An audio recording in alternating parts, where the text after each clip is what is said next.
இந்த நாடே இருக்குது தம்பி, சின்னஞ்சிறு கைகளை நம்பி. ஒரு சரித்திரம் இருக்குது தம்பி. அன்னையிடம் நீ அன்பை வாங்கலாம், தந்தையிடம் நீ அறிவை வாங்கலாம், இரண்டும் இருந்தால் பேரை வாங்கலாம், பேரை வாங்கினால் ஊரை வாங்கலாம். நல்ல நல்ல பிள்ளைகளை நம்பி இந்த நாடே இருக்குது தம்பி என்ற கவிஞர் வாலியின் கவிதை வரிகளுக்கு இலக்கணமாக ஒரு எடுத்துக்காட்டாக அமைந்திருப்பதுதான் இந்த மாநாடு. இந்த பெற்றோர் ஆசிரியர் கழக மாநாடு முதல்ல நான் இந்த நிகழ்ச்சிக்கு தாமதமாக வந்ததற்கு என்னுடைய வருத்தத்தை தெரிவிச்சுக்க விரும்புகிறேன். காரணம், நான் நெய்வேலியிலிருந்து புறப்பட்ட போது காலை 8:30 மணி அளவு புறப்பட்டேன். நியாயமாக பார்த்தால் ஒரு 45 நிமிடம் அதிகமானால் 1 மணி நேரத்திற்குள் வந்து சேர்ந்து முடியும். ஆனால் வழியெங்கும் மக்கள் கடல். அதுதான் காரணம். ஆசிரியர்கள் இருக்கீங்க, ஸ்கூல் பசங்க மாதிரி காரணம் சொல்றேன்னு தயவு செஞ்சு நினைச்சிடாதீங்க. காலையில 8 மணிக்கு கிளம்பின, வருகிற வழி முழுவதும் மக்கள் சந்திப்பு. இதுதான் உண்மையான காரணம்.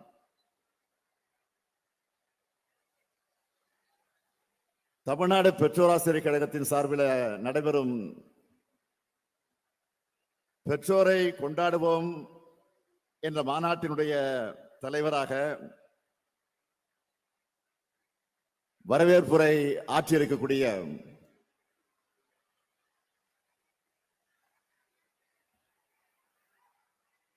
அருமை தம்பி மாண்புமிகு அமைச்சர் அன்பில் மகேஷ் பொய்யாமொழி அவர்களே,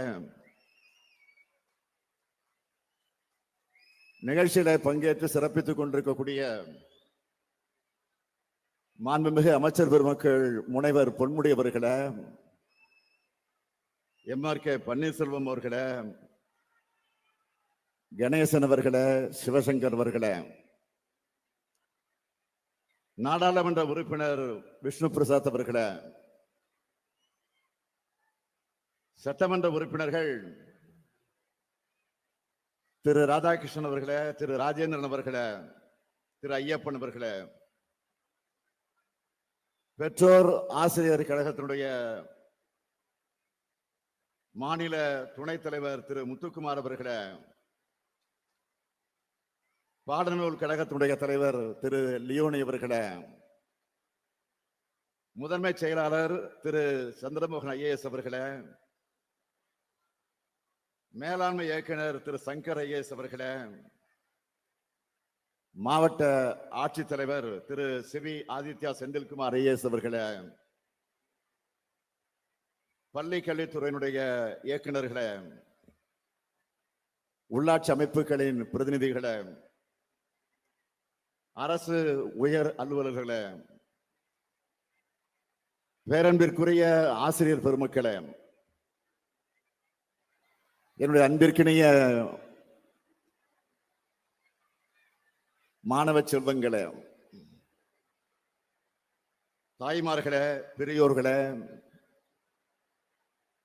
பத்திரிகை மற்றும் ஊடகத்துறையை சார்ந்திருக்கக்கூடிய நண்பர்களே, உங்கள் அனைவருக்கும் என்னுடைய அன்பான வணக்கம்.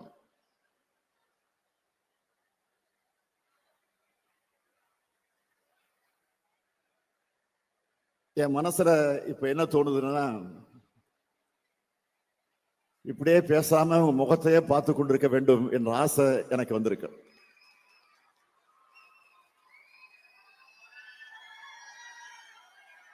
உங்கள் முகத்தில் தெரியக்கூடிய எழுச்சி, மலர்ச்சி, மகிழ்ச்சி, இதை பார்க்கிற போது அந்த உணர்வோடு நான் உங்கள் முன்னால் நின்று கொண்டிருக்கிறேன். வருங்கால நம்பிக்கை நட்சத்திரங்களான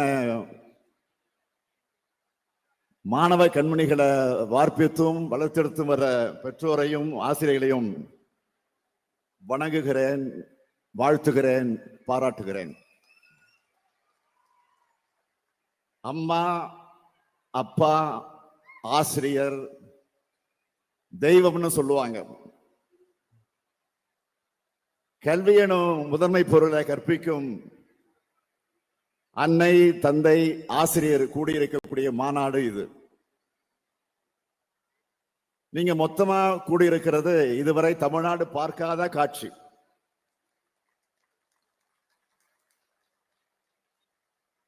ஒட்டுமொத்த நாடும் பார்த்து அதிசயிக்கிற காட்சி. இதுதான் தமிழ்நாடு. இதுதான் நம்ம மாநில கல்வி திட்டத்துடைய சிறப்பு. தமிழ்நாடு அரசு செய்கிறது எல்லாமே சாதனைகள் தான். அதுல கல்வித்துறையில உலகத்தரத்திலான சாதனைகளை செஞ்சுட்டு இருக்கோம்.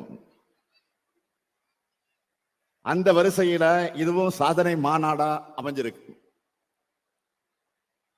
பெற்றோர், ஆசிரியர்கள், மாணவர்கள்னு 3 தரப்புகளுக்குமான கருத்துக்களை வழங்குகிற மாநாடு இது.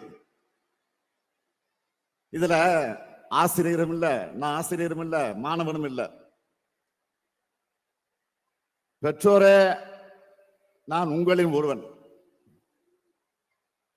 உங்களுடைய உள்ளத்தோட உணர்வுகளை அறிஞ்சவன், அதற்கேற்ப கடமைகளை செய்கிறவன்.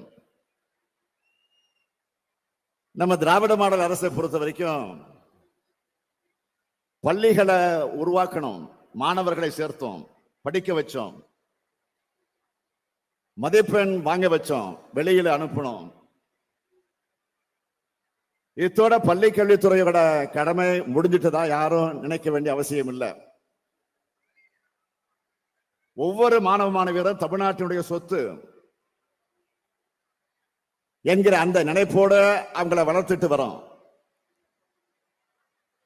இதை தன்னோட பெருங்கடமையா கொண்டு செயல்பட்டு கொண்டிருக்கக்கூடியவர் தான் நம்முடைய மாண்புமிகு பள்ளி கல்வித்துறை அமைச்சர் அன்பில் மகேஷ் பொய்யாமொழி அவர்கள். தம்பி அன்பில் மகேஷ் பொய்யாமொழியை பொறுப்பு வைக்கக்கூடிய காலம் தமிழ்நாடு பள்ளி கல்வித்துறையுடைய பொற்காலம் அப்படின்னு போற்றத்தக்க வகையில் அவர் செயல்பட்டு வருகிறார். பள்ளி கல்வித்துறையை மகத்தான வகையில அவர் வளர்த்து வருகிறார்.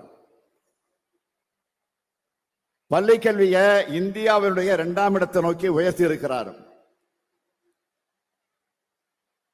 இல்லம் தேடி கல்வி திட்டத்தை சிறப்பாக நடத்தி காட்டினார். 10ஆம் 12ஆம் வகுப்பு மாணவர்களுடைய தேர்ச்சியை அதிகரிச்சிருக்கிறார். 80,000 ஆசிரியர்களுக்கு கை கணினிகளை வழங்கி இருக்கிறார். 22,931 ஸ்மார்ட் வகுப்பறைகளை அமைச்சிருக்கிறார். 8,209 ஹைடெக் லேபுகள் அமைச்சிருக்கிறார். கலை திருவிழாக்களை நடத்தி இருக்கிறார். போட்டிகளை வென்ற மாணவர்களை வெளிநாடுக்கு கூட்டிட்டு போயிருக்கிறார். ஏன் ஆசிரியர்களையும் வெளிநாடு பயணம் கூட்டிட்டு போனார். 234 சட்டமன்ற தொகுதிகளையும் இருக்கக்கூடிய பள்ளிக்கூடங்களை ஆய்வு செஞ்சிருக்கிறார். அதைத்தான் நீங்க காணொலி காட்சியின் மூலமாக நீங்க பார்த்தீங்க. மாவட்டந்தோறும் புத்தக திருவிழாக்களை நடத்துகிறார். பன்னாட்டு புத்தக திருவிழாவை 3 ஆண்டுகளாக தொடர்ந்து நடத்தி வருகிறார். இப்படி சொல்லிக்கிட்டே போகலாம். சில நாட்களுக்கு முன்பு பாரத சாரண சாரணியர் இயக்கத்தினுடைய வைர விழாவை இந்தியாவே வைக்கக்கூடிய வகையில நடத்தி காட்டினார். அந்த விழாவில நான் பேசும்போது சொன்னேன், அன்பில் மகேஷனுடைய வளர்ச்சியை பார்க்கிறப்போ அவருடைய அப்பா என் ஆருயிர் நண்பன் அன்பில் பொய்யாமொழி இல்லையே என்கிற வருத்தம் எனக்கு ஒரு பக்கம் இருந்தாலும் பொய்யாமொழி இடத்திலிருந்து நான் மகிழ்ச்சி அடைகிறேன்னு நான் சொன்னேன். அந்த மகிழ்ச்சி இன்னும் அதிகரிக்கக்கூடிய விழாவா இந்த விழா அமைஞ்சிருக்கு. பெற்றோரை கொண்டாடக்கூடிய என்ற நிகழ்ச்சி பெற்றோருக்கும் ஆசிரியர்களுக்குமான நல்லுறவை உண்டாக்குவதற்கான தொடங்கப்பட்டது. பெற்றவங்களுக்கு எந்த அளவுக்கு பிள்ளைகள் மேல அக்கறை இருக்கிறதோ அதே அளவு அக்கறை இந்த அரசுக்கும் இருக்குன்னு நிரூபிக்கிற வகையில இந்த மாநாடு நடந்து கொண்டிருக்கிறது. இந்த நிகழ்ச்சி தமிழ்நாடு மாநில பெற்றோர் ஆசிரியர் கழகத்தின் வாயிலா மதுரை, திருச்சி, தருமபுரி, கோவை, காஞ்சிபுரம், நெல்லை ஆகிய 6 மண்டலங்கள்ல வெகு சிறப்பா இதுவரை நடந்திருக்கு. இதுவரை நடந்த 6 நிகழ்ச்சிகள்ல சுமார் 1,95,000 பள்ளி பெற்றோர் ஆசிரியர் கழக உறுப்பினர்கள் கலந்து கொண்டாங்க. 7வது மாநாடாக இங்கே விருத்தாசலத்தில் நடைபெறுது. இந்த மாநாட்டுக்கு கடலூர், விழுப்புரம், திருவண்ணாமலை, பெரம்பலூர், அரியலூர், கள்ளக்குறிச்சி மற்றும் மயிலாடுதுறை ஆகிய 7 மாவட்டங்கள்ல இருக்கக்கூடியவர்கள் எல்லா பள்ளிகளுடைய பெற்றோர் ஆசிரியர் கழகத்திலிருந்து சுமார் 1,00,000 உறுப்பினர்களாகிய நீங்க வந்திருக்கீங்க. பெற்றோர்கள் ஒவ்வொருவரும் பல்வேறு பணிகளை இருக்கிறவங்க. அதை எல்லாத்தையும் ஒதுக்கி வச்சுட்டு எங்க அழைப்பை ஏற்று வந்திருக்கிறீங்க. வருகை தந்திருக்கக்கூடிய உங்க எல்லாருக்கும் தமிழ்நாடு அரசின் சார்பில் மனமார்ந்த நன்றிய நானும் இந்த நேரத்தில் தெரிவித்துக் கொள்ள விரும்புகிறேன். இது ஏதோ கூடி களையக்கூடிய மாநாடு இல்ல. தமிழ்நாடு அரசால மாணவர்களுக்காக நடைமுறைப்படுத்தப்பட்டு வரக்கூடிய திட்டங்களை உங்களுக்கு சொல்வதற்கான ஒரு நல் வாய்ப்பு. மாணவர்கள் உள்ளத்துல நேர்மறை எண்ணங்கள் தோன்றி சாதனைகள் புரிவதற்கான விழிப்புணர்வையும் பெற்றோர்கள் தங்கள் குழந்தைகள் அடுத்த கட்டத்துக்கு அழைச்சிக்கிட்டு போறது மற்றும் குழந்தைகளுடைய பாதுகாப்பு சார்ந்த விழிப்புணர்வையும் இந்த மாநாட்டின் மூலமா தமிழ்நாடு பள்ளிக்கல்வித்துறை வழங்கி வருது. அரசு பள்ளிகளுக்கு பெற்றோர்கள், பள்ளியினுடைய முன்னாள் மாணவர்கள், பொதுமக்கள் எண்ணற்ற பொருட்களை நன்கொடையாக தந்து ஊக்குவிச்சுட்டு வராங்க. அரசு பள்ளிகளுக்கு இதுவரை நன்கொடை வழங்கின கொடையாளர்கள் இங்கே பாராட்டப்பட்டிருக்காங்க. பெற்றோர் ஆசிரியர் கழகம் மிக சிறப்பான பணிகளை தொய்வில்லாம செஞ்சுட்டு வருது. தமிழ்நாடு மாநில பெற்றோர் ஆசிரியர் கழகத்தின் மூலம் 10 மற்றும் 12ஆம் வகுப்பு பொதுத் தேர்வு எழுதக்கூடிய மாணவர்களுக்கு பெரிதும் பயன்படக்கூடிய வகையில மாதிரி வினாத்தாள் மற்றும் தீர்வு புத்தகங்கள் மிக குறைந்த விலையில் அச்சிடப்பட்டு தமிழ்நாட்டில் இருக்கக்கூடிய அனைத்து மாவட்டங்களையும் தலா 2 விற்பனை மையங்கள் மூலம் விற்பனை செஞ்சுக்கிட்டு வராங்க. பொது தேர்வில் 100 விழுக்காடு தேர்ச்சி கண்டு சாதனை படைச்சிருக்கக்கூடியவர்களுக்கு 1749 அரசு உயர்நிலை மேல்நிலைப்பள்ளி தலைமை ஆசிரியர்களையும் தமிழ் பாடத்தில் 100 விழுக்காடு மதிப்பெண் பெற்று தேர்ச்சி பெற்ற 43 மாணவர்களையும் பாராட்டி மாநில பெற்றோர் ஆசிரியர் கழகம் 35 லட்சம் ரூபாய் மதிப்பீட்டில் அவங்களுக்கு ரொக்க பரிசும் கேடயமும் வழங்கப்பட்டிருக்கு. தமிழ்நாடு மாநில பெற்றோர் ஆசிரியர் கழகத்தின் மூலம் 26,60,000 ரூபாய் மதிப்பில் ஒவ்வொரு மாவட்டத்துக்கு தலா 4 அரசு உயர் மற்றும் மேல்நிலை பள்ளிகள் வீதம் மொத்தம் 152 பள்ளிகளுக்கு போர்ட்டபிள் பப்ளிக் ஆர்ட் சிஸ்டம் வழங்கிட்டு வரீங்க. அரசு தொடக்கப்பள்ளி மாணவர்கள் அமர ஒரு மாவட்டத்திற்கு 10 வட்ட மேசைகள் மற்றும் நாற்காலிகள் வீதம் 38 மாவட்டங்களுக்கு 26,60,000 மதிப்பீட்டில் வழங்குறதுக்கான பணிகள் நடைபெற்று வருது. இத உங்க கடமையா செஞ்சுட்டு வரீங்க. இந்த பணிகளை பெற்றோர் ஆசிரியர் கழகம் தொடர்ந்து செய்யணும். நம்ம அரசுக்கு கல்வி, மருத்துவம் 2 கண்கள். இந்த ஆண்டு மட்டும் பள்ளி கல்வித்துறைக்கு 44,000 கோடி ரூபாயும், உயர்கல்வித்துறைக்கு 200 கோடி ரூபாயும் ஒதுக்கீடு செய்யப்பட்டிருக்கு. இதிலிருந்து கல்வித்துறைக்கு நாம எவ்வளவு முக்கியத்துவம் தரங்கிறது நீங்க தெளிவாக உணரலாம். அதனாலதான் தரமான கல்வி வழங்குறதுல இந்தியாவிலே தமிழ்நாடு 2வது இடத்துல இருக்கு. இதுக்கு காரணம் பள்ளிக்கல்வித்துறையால கொண்டு வரப்படுகிற பல்வேறு திட்டங்கள் தான். இதை ஒன்றிய நிதித்துறை சார்பில் வெளியிட்ட பொருளாதார ஆய்வறிக்கையே அங்கீகரிச்சிருக்கு. அனைவருக்கும் கல்வி என்ற அடிப்படையில் அந்த இலக்கை கொண்ட மையமாக கொண்டு கொரோனா காலத்தில் கற்றல் இடைவெளி குறைபாடு ஏற்பட்ட காரணத்தினால அதை மனதிலே கொண்டு உருவாக்கப்பட்டதுதான் இல்லம் தேடி கல்வி திட்டம். 38 மாவட்டங்கள்ல 1,08,000 தன்னார்வலர்களால் 30 லட்சம் மாணவர்கள் பயனடைந்தாங்க. இந்த திட்டத்துக்காக 200 கோடி ரூபாய் ஒதுக்கீடு செய்யப்பட்டுச்சு. 80,138 கல்வி மையங்கள் தொடங்கப்பட்டுச்சு. எல்லாரையும் பள்ளிகளை நோக்கி வர வைக்கக்கூடிய கல்வியில் சிறந்த திட்டமா இது தொடங்கப்பட்டுச்சு. அதன் நோக்கமாக அதை முழுமையாக நிறைவேற்றியும் காட்டினதுதான் இந்த திட்டம். புதிய செயலி மூலமா பள்ளி செல்லாத 1,88,487 குழந்தைகள் கண்டறியப்பட்டு உரிய வகுப்புல சேர்த்து பயிற்சிகளை தந்திருக்கிறோம். பள்ளிகள்ல படிக்கிற 16 லட்சம் மாணவர்கள் பயன்பெறக்கூடிய வகையில இன்னும் எழுத்துமயக்கம் தொடங்கப்பட்டிருக்கு. கல்வியில் பின்தங்கின மாவட்டங்கள்ல மாதிரி பள்ளிகள் தொடங்கப்பட்டிருக்கு. இது போன்ற பல்வேறு திட்டங்களின் மூலமா பள்ளி கல்வி செழுமை பெற்று வருது. இதையெல்லாம் சொல்றது யாரு? ஒன்றிய அரசோட அறிக்கைகள், மத்திய அரசினுடைய அறிக்கைகள், ஒன்றிய அரசினுடைய அறிக்கைகள். ஒன்றிய அரசோட பொருளாதார ஆய்வறிக்கையில தமிழ்நாட்டினுடைய கல்வி தரத்தை மனதார பாராட்டி இருக்காங்க. ஒரு பக்கம் நம்மை பாராட்டினாலும் இன்னொரு பக்கம் தமிழ்நாட்டுக்கு தர வேண்டிய நிதியை தர மறுக்கிறாங்க.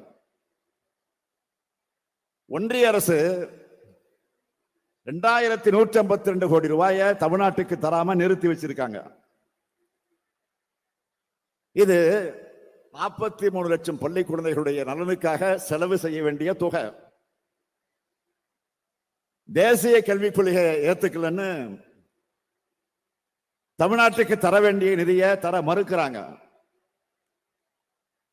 தேசிய கல்விக் கொள்கை என்பது சமூக நிதிக்கு வேட்டு வைக்கிற கொள்கை, தமிழுக்கு வேட்டு வைக்கிற கொள்கை, தமிழர்களுக்கு, தமிழ்நாட்டுக்கு, தமிழ் மக்களுக்கெல்லாம் வேட்டு வைக்கிற கொள்கை. நம்ம குழந்தைகளின் எதிர்காலத்துக்கு இது ஆபத்து. எந்த மொழிக்கும் தனிப்பட்ட முறையில் நாம எதிரிகள் இல்லை. ஆனா எந்த மொழியை திணிக்க நினைச்சாலும் அந்த திணிப்பை எப்பவும் நாங்கள் எதிர்ப்போம், அதுல உறுதியாக இருப்போம். இந்திய திணிக்கிறாங்க என்ற ஒரே காரணத்துக்காக மட்டுமே நாம தேசிய கல்விக் கொள்கையை எதிர்க்கல. மாணவர்களை பள்ளிக்கூடங்களில் இருந்து விரட்டுகிற கொள்கை அது. பள்ளிக்கூடத்தை விட்டு துரத்துகிற கொள்கை அது.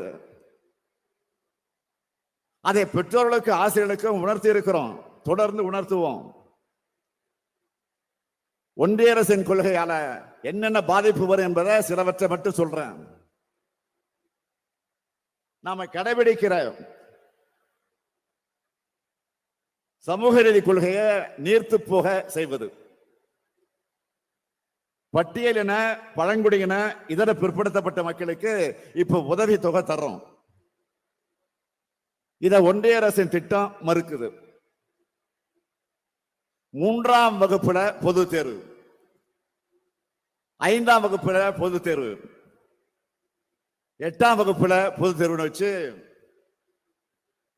பிள்ளைகளை வழிகட்ட பார்க்கிறாங்க. 9ஆம் வகுப்பு முதல் 12ஆம் வகுப்பு வரை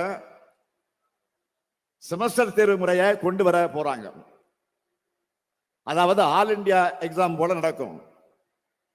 உங்கள் மகனோ மகளோ 12ஆம் வகுப்பு முடிச்சுட்டு விரும்பின கல்லூரியில விரும்பின பாடத்துல உடனே போய் சேர முடியாது.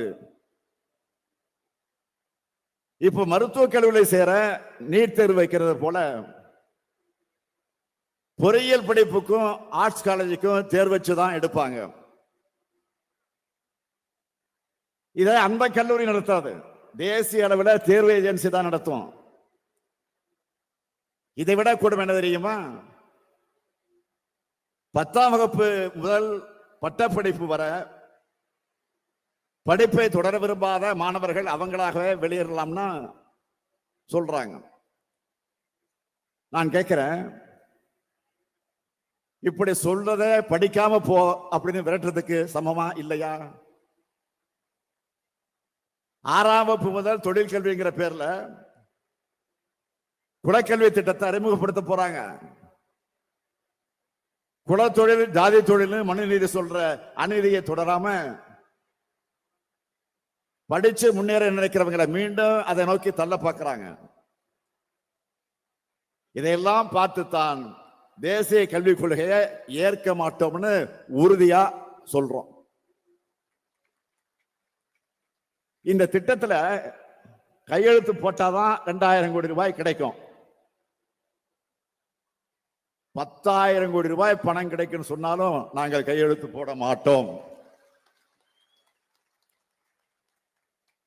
2000 கோடி ரூபாய்க்காக பணத்துக்காக இன்னைக்கு நாங்க கையெழுத்து போட்டா என்ன ஆகும்? கொஞ்சம் சிந்திச்சு பாருங்க. 2000 ஆண்டுக்கு பின்னோக்கி நம்ம தமிழ் சமுதாயம் போயிடும்.